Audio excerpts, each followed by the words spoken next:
Hey everyone, this is Chris Crazy House here, and I hope you are all doing well during the social distancing lockdown slash quarantine or whatever is going on in your city. I hope you are all doing well. It's been interesting here having to deal with a natural disaster and then this whole deal with the coronavirus not even a week later. So it's been crazy here in my neck of the woods. I'll say that. Let me get a drink of water here. So, and then dealing like because people hear me coughing sometimes, I'm dealing with allergies. It has nothing to do with me contracting anything. I haven't really even been outside as much as I normally would, but like I said, with the pollen here, it's been a little crazy. I really need to go out there and tend to my yard because the weeds are getting ridiculous out there. Hopefully I can get a fully dry day where I can go out there and cut the grass. But I wanted to talk a little bit about this interesting story about the new version of the New Warriors published by Marvel Comics. Now, I've seen several people talking about it on social media. And let me say this. I don't want to seem like an old curmudgeon. Like I don't like I just hate everything that comes out that's new because that's honestly not how I feel, and that's not honestly not how I view things. It's just there are certain things out there that I just can't get into. I'm not so set in my ways or set in my old ways of what I grew up with that I would not accept a new comic book team or whatever. Okay, so I don't want anyone to think that. As far as the New Warriors go, I do have some experience with reading them. I used to read them when they first started back in the 90s. And I remember it very vividly. Like, I had never gotten into them until my mother bought me one of the issues of the New Warriors from for my birthday. There's one of my birthdays. She just decided to buy me like every comic book she could get a hold of, and she bought this one issue of New Warriors 18. I remember it like it was yesterday, and it's the brutal betrayal of the New Warriors, and it has the leader of the New Warriors, Night Thrasher, holding his butler and the man that helped raise him, Cord. He's holding him by his neck and getting ready to stab him off the side of a building. I remember it very well, and I like it was a very dynamic cover drawn by Mark Bagley. At the time, he was the lead artist on New Warriors. So, as everyone knows, he's a legendary artist now. Back then, I don't think he got the appreciation that he deserved until he worked on Ultimate Spider-Man. But he cut his teeth on comics like this. And I remember Mark Bagley way back when he was doing backup stories in Captain America. I think he's one of the few Marvel artists that actually got a job at Marvel by submitting one of those Marvel tests. That's very rare. I know they used to put that stuff out there, do these test pages and get a job. He's one of the very few that actually got a job that way. Because normally they just hire who they know or who can get their foot in the door. I mean, that's just how professionally it works in the art field. But this is the comic book where I really took notice of Mark Bagley. He was also the next artist to work on the Amazing Spider-Man after Eric Larson left to go be one of the founders of Image Comics. But I really enjoyed Mark Bagley's art on New Warriors. I had a bunch of these issues that he had done, and they still hold up even today. The action is very well done. He's good at drawing very he's good at drawing comic book poses and comic book characters without he's right in the middle there where they're kind of cartoony, but they're not too realistic as well. But his anatomy and everything and his faces are on point. So always appreciated Mark Bagley. Very nice guy too. I got a chance to meet him a couple of years ago. Him and his daughter, very nice people. So that's my experience with New Warriors. I did enjoy it when at the time. So seeing this new version, I'm not opposed to them having like new members because I mean they were always kind of adding new members or trying to switch up their membership and everything. But maybe you guys can fill me in because I thought the New Warriors were all dead after the whole how they kicked off the whole Civil War thing, because they wasn't it the fact that they were fighting some bad guy and then he blew himself up, the character Nuke, and he blew up a bunch of kids. That's what started the whole Civil War storyline. So I thought that most of the original New Warriors were dead, but I guess I'm mistaken. So apparently it's going to be the original New Warriors training this new group of young individuals who have powers and making them the, it sounds redundant saying this, the new warriors. And they released the character designs and some of the character profiles online, and a lot of people are not happy about it, or they're just looking at it in a weird way, and that's pretty much where I stand on it. I don't know what the comic's going to be like. Obviously, it has not come out yet, but the characters and the design of the characters and the obvious plugging, I guess, of social warrior or social justice warrior mindset in these characters makes it kind of lame. And I just really don't like these character designs. I know that this is kind of the new version of what comic book heroes are nowadays. Like you saw with like characters like Squirrel Girl and the new Miss Marvel and everything. Like they're trying to go in this direction, and but this is almost so over the top. It's almost, I remember seeing a YouTuber talk about it. It almost seems like they're making fun of this current generation in a way. Like they're trying to appease them, but it's so over the top that it looks like they're almost.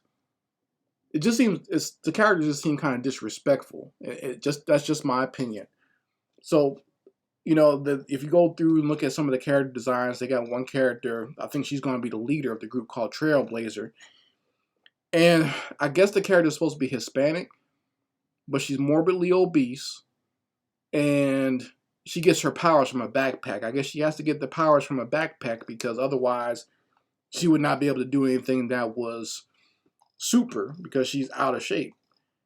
Yeah, I'm sorry to say that, but that's just the way it is. It's almost like, and this is the current trend, and you're not allowed to say stuff like that because that sounds mean, quote unquote. That's why the artist Lizzo is so popular, and you can't say anything about her weight, or otherwise you'll get attacked for it. Because that's the new way of things. You got to be nice and pretend that the emperor has clothes on. That's the new way of things. You can't say, or you have to pretend like you can't see the obvious.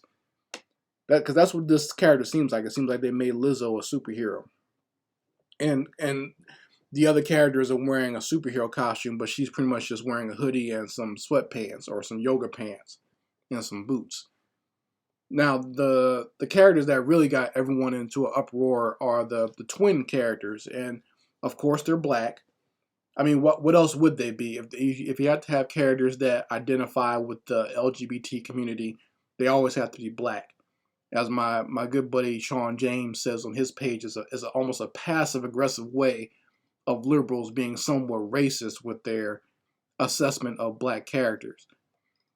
They can't deal with characters like Night Thrasher and Rage because they're too masculine. I think even the writer of this book said that he thought Night Thrasher was scary.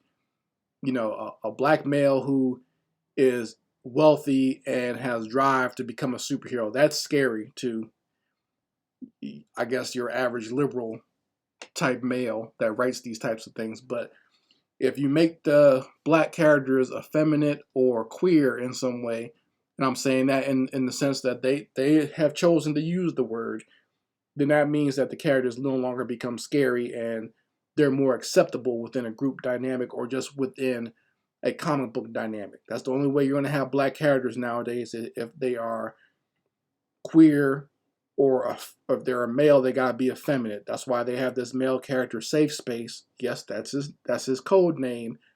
I know it's ridiculous, but he's the one that's wearing pink and his twin sister is the one that's wearing blue. And they said that they're twins, but the way they're holding each other, it doesn't seem like the type of relationship that a brother and sister would have. They almost seem like a couple. I'm not sure if they're supposed to be brother or sister or a couple or what. They said they're twins, so I thought that meant that they're brother and sister. And Of course, the one is the sister. They say she's non-binary, so she's not a she. She is a she wants to be called they or them or whatever. She doesn't. She's non-binary, whatever that means. So, which is absolutely ridiculous. Like, how do you? I don't like characters like this. They did this in that new movie Onward, where I think the Cyclops character is supposed to be the first quote unquote openly gay character. But I'm like, what does that mean? Unless you see the character actually interacting or having sex with another character of the same sex, that there's really nothing to that. Just make a character. It doesn't have to be, hey, I'm the gay character. You know what I mean? Like, it's almost like, because they there's no way visually to say, unlike a character of color, like a character that's Asian or black, that is that you can visually see that. But with gay, there's really no way to tell if someone's gay unless they're showing you somehow that they're gay. I mean, like, because I mean, gay people are not one monolithic stereotype. There are, there are some gay men who act effeminate. There are some gay men who look more masculine and act more masculine. They just happen to like men. So I don't know what they're talking about as far as why these characters, like, it seems like that's their whole character, is that they're gay. It doesn't seem like there's any type of real character development going on there. And I'm thinking about doing another video about how to actually create a gay character, or give some good examples of gay characters in comic books, because there are some good ones out there. The best example I can give you right off the top of my head is the Midnighter and Apollo, who were members of the Authority, written by Mark Millar and Warren Ellis back in the day.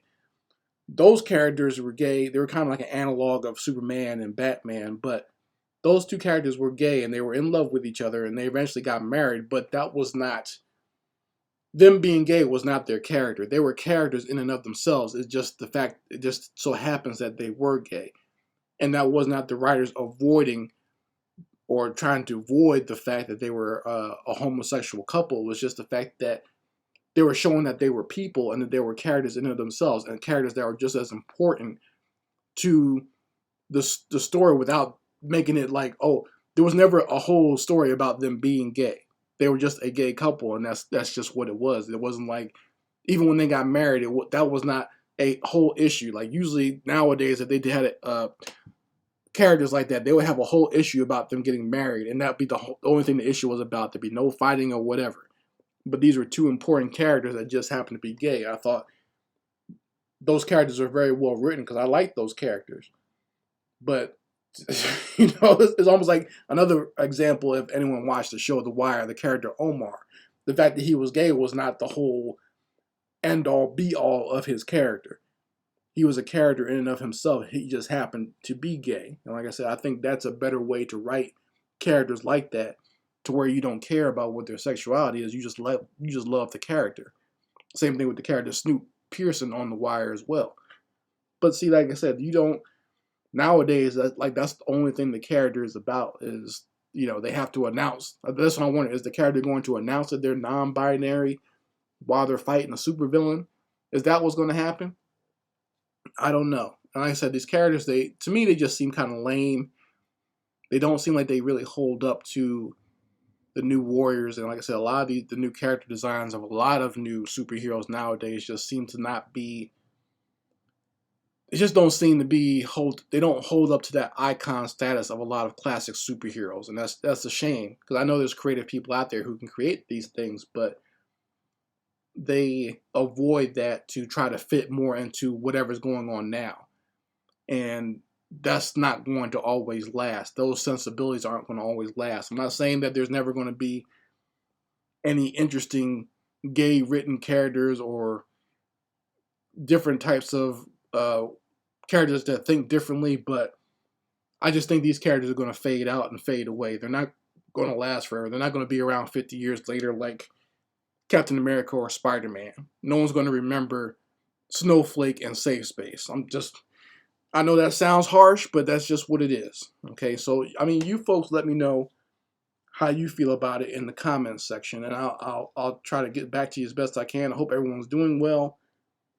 And I know someone asked me some questions about art and animation as far as getting into school, whatever. I will answer that in another video this coming week. So hopefully you stay tuned for that. Anyway, Chris Crazy House signing out. Peace.